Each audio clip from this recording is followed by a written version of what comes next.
और हमारे बीच में बहुत सारे दर्शक भी मौजूद हैं जिनके खान पान से संबंधित बहुत सारे प्रश्न हैं। आइए इनसे इनके प्रश्न सुन लेते हैं। मैं कोलकाता गुणनगर से हूँ। मेरा नाम जयंती है। मेरा एक क्वेश्चन है कि लहसुन प्याज शाकाहारी है, इनका उपयोगिता भी बहुत है, लेकिन इनको यूज करने में बुरी बात क्या है? जी देखो, जैसे मैंने पिछली कड़ी में कहा था कि अन्न का मन पर बहुत गहरा प्रभाव है। और अन्न जो है उसके कहा जाता है 3 प्रकार के दोष है। एक होता है जाति दोष, एक होता है आश्रय दोष, एक होता है निमित्त दोष। तो ये जो जाति दोष है इसमें अन्न की 3 कैटेगरीज बताई जाती है। एक होता है सात्विक अन्न, एक होता है राजसिक और एक होता है तामसिक। तो लहसुन और प्याज इसको बॉटनी में allium groups, allium family of the plants उसमें आता है। ये एलियम जिसको कहते हैं, एलियाशिस ग्रुप ऑफ द वेजिटेबल्स। तो ये जो है इनकी जो कैटेगरी है वो है तामसिक।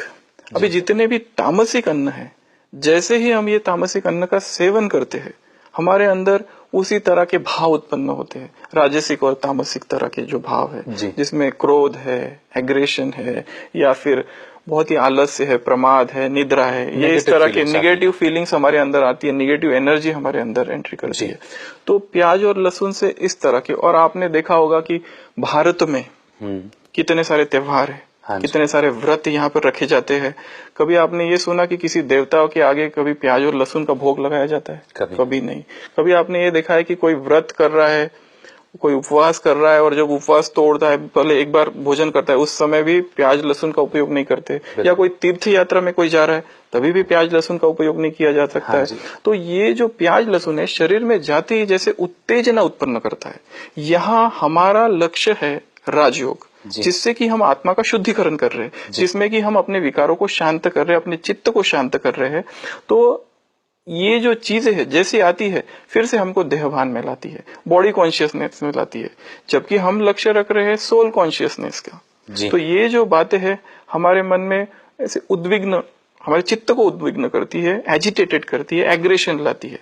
दूसरी एक बात प्याज और लहसुन के बारे में कि आपने देखा होगा प्याज और लहसुन का जो स्मेल है वो कैसा होता है? क्या बहुत अच्छा होता है? दुर्गंध होता है। जी जी जी, मुंह से दुर्गंध आती है। जो भी व्यक्ति प्याज लहसुन खाते हैं उनके मुंह से दुर्गंध आती है। अच्छा, ये तो हो गया आध्यात्मिकता की रीति से। अगर आप मेडिकल पॉइंट ऑफ व्यू की बात कर रहे हैं तो एक रिसर्च, काफी रिसर्च हुआ है आजकल।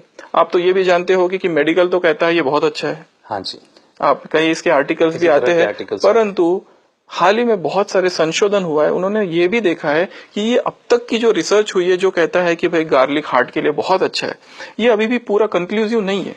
ओके, अभी भी बहुत रिसर्च इसमें बाकी है। ऐसा नहीं कहा जा सकता है कि व्यक्ति कोई प्याज और लहसुन खाता है तो उसका हार्ट प्रोटेक्टेड है या बाकी बहुत अच्छा है, ऐसा नहीं है। और मेरे ख्याल से अभी हार्ट की प्रॉब्लम्स ज्यादा हैं पहले। जी जी। तो दूसरा और एक बहुत अच्छा रिसर्च जो है, जो कि डॉक्टर रॉबर्ट बेक करके एक वैज्ञानिक है, उसने किया।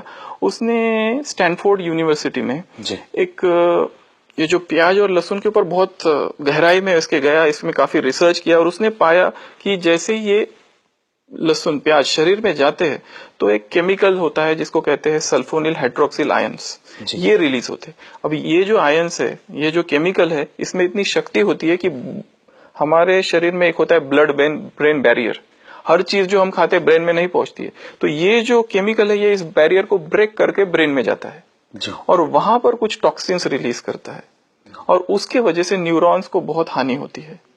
तो ये एक है। दूसरा और एक बहुत सारा इसमें जो रिएक्शन टाइम है, जो कि पायलट्स के ऊपर बहुत स्टडी हुई है, तो ऐसा बताया गया है उसमें कि जो भी फ्लाइट के लिए आ रहे हैं पायलट अपनी ड्यूटी में, कम से कम 72 आवर्स वो लोग प्याज और लहसुन का सेवन ना करें, क्योंकि उनसे उसका रिएक्शन टाइम कम हो जाता है। तो अभी बहुत सारी इस तरह की रिसर्च और भी आ रही है कि जो हमको बताती है भाई, ये जैसे होम्योपैथी और इसमें भी कहा जाता है कि ये जो प्याज और लहसुन है उसमें सल्फर की मात्रा बहुत होती है, लैटेक्स की मात्रा बहुत होती है, जिसमें शरीर में बहुत सारे जैसे कि बीमारियां उत्पन्न हो सकती है। जी जी। तो जैसे मैंने कहा, फिर भी आपका जो सवाल है, ऐसा नहीं है कि ये कंपलसरी इसको खाना ही नहीं है। मैंने कहा ये परहेज है। अगर आप इसको नहीं खाते हैं तो आप फायदेमंद है। अगर आप खाते हैं और फिर भी आप चाहते आध्यात्मिक साधना भी करना चाहते, साथ साथ ये भी करना चाहते, तो ये तो जैसे लीकेज है, जबकि हमारा जो लक्ष्य है इस तक हम पहुंच नहीं पाएंगे। जी जी जी।